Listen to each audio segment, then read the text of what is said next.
Radhe Radhe YouTube family, कैसे हैं आप सब।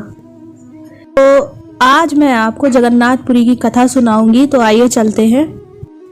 हिंदुओं का प्रमुख तीर्थ स्थल कहे जाने वाले जगन्नाथपुरी को न केवल देश भर में प्रसिद्धि मिली हुई है, बल्कि दुनिया भर में जगन्नाथ रथ यात्रा का आयोजन भी जोरों शोरों से किया जाता है, जिसमें विदेशी भी जमकर हिस्सा लेते हैं। हिंदू धर्म में 4 धाम बद्रीनाथ, द्वारिका, रामेश्वरम और पुरी को सबसे ज्यादा महत्व दिया जाता है, जिसमें एक जगन्नाथपुरी यात्रा भी शामिल है।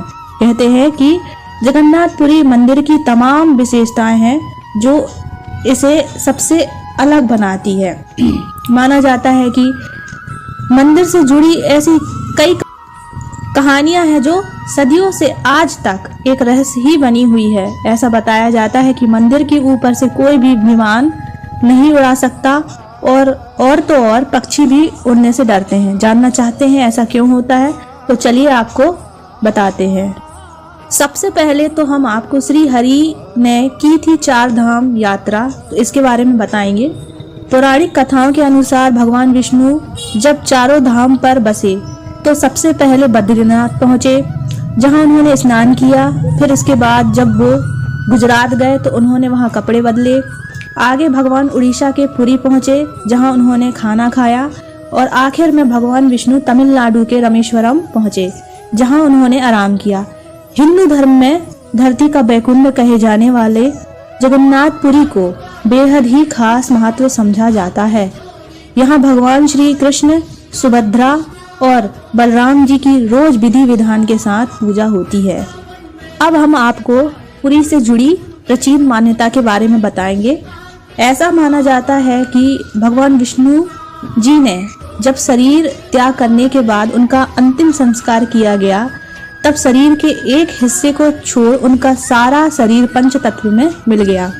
कहते हैं भगवान श्री कृष्ण का हृदय उस दौरान धड़क रहा था, जो आज भी भगवान जगन्नाथ की प्रतिमा के अंदर सुरक्षित है। पुरी के प्रसाद की विशेष विधि। जगन्नाथपुरी में मिलने वाले प्रसाद को महाप्रसाद कहते हैं। ऐसा कहा जाता है कि इसके पीछे एक खास विधि का उपयोग होता है। इस प्रसाद की खासियत है कि इसे मिट्टी के बर्तन में ही बनाया जाता है। इसके अलावा यह प्रसाद गैस पर नहीं बल्कि लकड़ी के चूल्हे पर तैयार होता है। जब प्रसाद बनता है तो एक के ऊपर एक बर्तन रख दिए जाते हैं। अब हम आपको जगन्नाथ मंदिर से जुड़े मुख्य चमत्कार कौन से हैं इसके बारे में बताएंगे। पहला, मंदिर के शिखर पर लहराता झंडा। तो आपको जानकर अचरज होगा कि इस मंदिर के शिखर पर झंडा हवा की दिशा के विपरीत लहराता है। यह सिर्फ इसी मंदिर में होता है।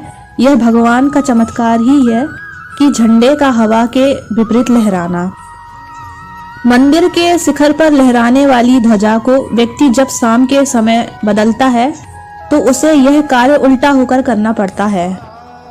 इस मंदिर के शिखर पर एक सुदर्शन चक्र लगा हुआ है, जिसे आप पुरी के किसी भी कोने से देखते हैं तो वो आपको सामने ही देखता नजर आएगा।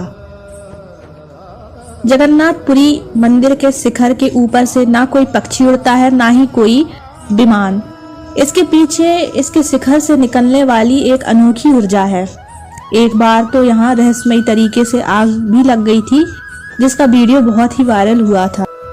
दिन के समय हवा सागर से जमीन की तरफ और रात में जमीन से सागर की तरफ आनी चाहिए, पर पुरी में इसका भी विपरीत होता है।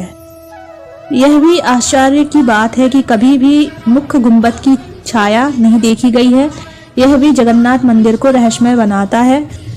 मंदिर के अंदर मुख्य द्वार से जैसे ही एक भी कदम रखेंगे, आपको बाहर से आने वाली समुद्र की आवाजें सुनना बंद हो जाएंगी। और पुनः जब फिर से आप मंदिर के बाहर एक भी कदम बढ़ाएंगे, फिर से आपको सागर की आवाजें आनी शुरू हो जाएंगी। मंदिर के बाहर स्वर्ग द्वार नाम से शमशान है, जहां चिताएं जलती हैं, पर आपको जानकर आश्चर्य होगा कि यह दुर्गंध मंदिर के अंदर बिल्कुल नहीं आती है। इस मंदिर में कभी 20,000 से लेकर 20 लाख लोगों तक का प्रसाद बनता है, पर ना ही कभी प्रसाद की मात्रा ज्यादा पड़ती है और ना कम होती है। इस प्रसाद का एक भी दाना व्यर्थ नहीं होता है। मंदिर में प्रसादी बनाने के लिए 7 बर्तन एक के ऊपर एक रखे जाते हैं, पर आश्चर्य करने वाली बात यह है कि सबसे ऊपर वाले बर्तन का प्रसाद सबसे पहले बनता है और नीचे वाले बर्तन का प्रसाद सबसे अंत में बनता है। हमेशा भगवान की कृपा से प्रसाद बहुत ही स्वादिष्ट बनता है। तो यह थी जगन्नाथपुरी के चमत्कार और उनके रहस्य। तो एक बार कमेंट में जय जगन्नाथ जरूर लिखें, और आपको हमारी वीडियो पसंद आती हो तो लाइक, सब्सक्राइब, शेयर जरूर करें। धन्यवाद।